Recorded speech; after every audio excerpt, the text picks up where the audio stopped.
Titan पनडुब्बी में आखिर कोई क्यों नहीं बचा। साल भर पहले की बात है जब टाइटन नाम की पनडुब्बी जो कि समुद्र की गहराइयों में टाइटैनिक के मलबे को देखने गई थी, अचानक से गायब हो गई। पूरे दुनिया में खलबली मच गई क्योंकि इस पनडुब्बी के अंदर जो लोग मौजूद थे वो कोई मामूली हस्ती नहीं थे। कोई नहीं समझ पा रहा था कि इतनी एडवांस पनडुब्बी अचानक लापता कैसे हो गई, और जब सच सामने आया तो लोगों के रोंगटे खड़े हो गए। आज के वीडियो में हम इसी रहस्य से पर्दा उठाने जा रहे हैं, तो बस बने रहे वीडियो के अंत तक। और हाँ, वीडियो को लाइक और चैनल को सब्सक्राइब करना ना भूले। टाइटन पनडुब्बी ने शनिवार 17 जून 2023 अपने सफर की शुरुआत कनाडा के सेंट जॉन पोर्ट से शुरू की थी।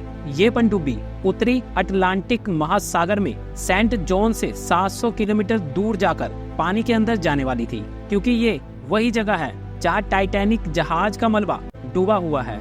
एक दिन के सफर के बाद रविवार को टाइटन ने अपनी सफर की शुरुआत करनी थी, लेकिन जब टाइटन ने अपनी सफर की शुरुआत की तभी उसके अंदर एक प्रॉब्लम देखी गई। लेकिन उस समस्या को छोटा मोटा मानकर इग्नोर कर दिया गया, और शायद यही से टाइटन के अंतिम सफर की शुरुआत हो चुकी थी, क्योंकि कोई सोच भी नहीं सकता था कि जिस गलती को छोटी गलती समझकर छोड़ दिया गया था वो आगे चलकर इतने बड़े हादसे की वजह बन जाएगी। इस सफर में केवल 5 लोग शामिल थे, जिनमें पहला नाम था ओशियान एविएशन के संस्थापक हमीश हार्डिंग का। ये वही शख्स थे जो कि इससे पहले जेफ बेजोस के साथ पहली बार स्पेस ट्रैवल के लिए भी गए थे। इसके बाद नाम था स्टॉकटन रश का, जो मरीन टूरिज्म के लिए सबमर्सिबल पॉइंट करवाने वाली अमेरिकी कंपनी ओशन गेट के सीईओ भी थे। इसके बाद उस यात्रा में शामिल अगले शख्स थे हेनरी पाल। 77 वर्षीय हेनरी पाल इससे पहले भी एक बार टाइटैनिक देखने जा चुके थे। इसके अलावा पाकिस्तानी बिजनेसमैन टाइकून शहजादा दाऊद अपने बेटे सुलेमान के साथ इस यात्रा में थे।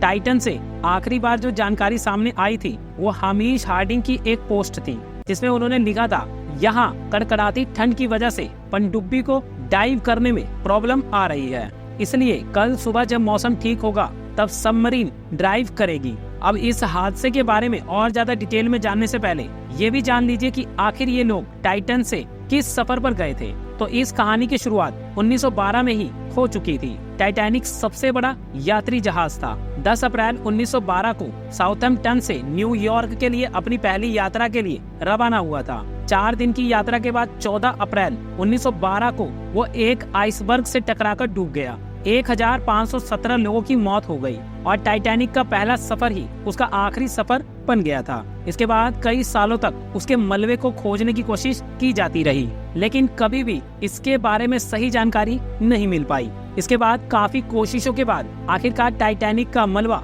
ढूंढ निकाला गया और फिर शुरू हुआ टाइटैनिक में छिपे रहस्य को खोजने का सफर। कई वैज्ञानिक और रिसर्च टीम इसके बाद टाइटैनिक के सफर पर गए। कनाडाई फिल्म डायरेक्टर जेम्स कैमरॉन ने भी इस तरह के कई अभियान चलाए ताकि टाइटैनिक के रहस्य को सुलझाया जा सके। 1995 में टाइटैनिक के मलबे का दौर और फिर 1997 में टाइटैनिक फिल्म रिलीज हुई, और इस फिल्म की सफलता ने टाइटैनिक को आम आदमी के लिए भी एक अनसुलझी पहेली बना दिया, और इसके बाद ज्यादा से ज्यादा लोग टाइटैनिक तक जाने के लिए बेचैन होने लगे। और अब लोग टाइटैनिक का रहस्य सुलझाने के लिए नहीं बल्कि उसकी केवल एक झलक देखने के लिए भी लाखों करोड़ों खर्च करने के लिए तैयार हो रहे थे, और इसी ने एक नए टूरिज्म सेक्टर को जन्म दिया। लेकिन ये काम इतना आसान नहीं था, क्योंकि टाइटैनिक का मलबा पानी के अंदर समुद्र की सतह पर था, और इसका सबसे बड़ा कारण पानी का दबाव था। टाइटैनिक जहाज का मलबा समुद्र तल से 4000 मीटर यानी 4 किलोमीटर नीचे है। एक अनुमान के मुताबिक टाइटैनिक का मलबा दुनिया की सबसे ऊंची इमारत बुर्ज खलीफा की ऊंचाई से भी 4.5 गुना ज्यादा गहराई में है, और पानी की सतह से नीचे जाने पर पानी का दबाव बढ़ता जाता है, और जिस गहराई पर टाइटैनिक का मलबा है उस गहराई पर पानी का दबाव 5800 psi तक पहुंच जाता है। चलिए अब एक बार फिर से बात करते हैं टाइटन के आखिरी सफर की, और देखते हैं कि उस दिन आखिरकार हुआ क्या था।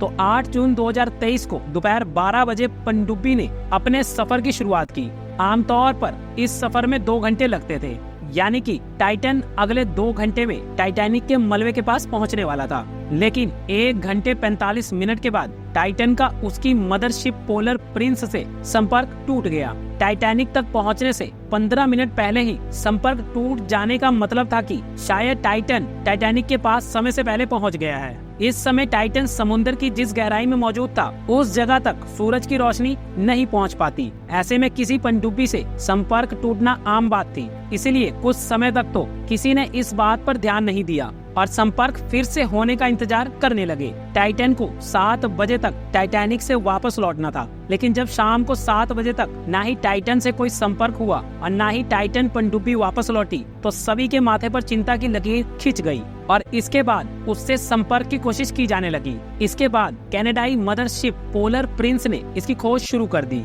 खोज शुरू करने के बाद 9:40 पर उन्होंने अमेरिकी कोस्ट गार्ड से संपर्क किया और मदद मांगी। अगले दिन सोमवार अमेरिकी और कनाडाई जहाज और विमान ने पूरे इलाके में टाइटन की खोज जारी रखी। उन्होंने न केवल समुद्र की सतह पर बल्कि सोनार स्कैनिंग की मदद से पानी के अंदर भी चप्पे चप्पे को छानना शुरू कर दिया। अगले 2 दिन तक तलाश जारी रही, लेकिन टाइटन का कोई नामो निशान नहीं मिला। कोई समझ ही नहीं पा रहा था कि आखिर पानी के अंदर अचानक टाइटन पनडुब्बी कहाँ गायब हो गई। उसे जमीन खा गई या आसमान निगल गया। आखिरकार बुधवार 21 जून को सुबह 6 बजे खोज दल को पानी की गहराई से कुछ आवाजें सुनाई दी। इन आवाजों को पानी के अंदर लगे रडार की मदद से सुना गया। इसके बाद उस दिशा में भी खोजी जहाजों को भेजा गया, लेकिन वहाँ भी टाइटन का कुछ पता नहीं चला। अब तक टाइटन के अंदर मौजूद लोगों के कभी ना लौटने का डर पुख्ता होता जा रहा था, क्योंकि टाइटन के अंदर केवल 96 घंटे या फिर 4 दिन के लिए ऑक्सीजन मौजूद था और अब तक 3 दिन गुजर चुके थे। लेकिन 22 जून को टाइटैनिक से 1600 फीट की दूरी पर टाइटन का मलबा मिला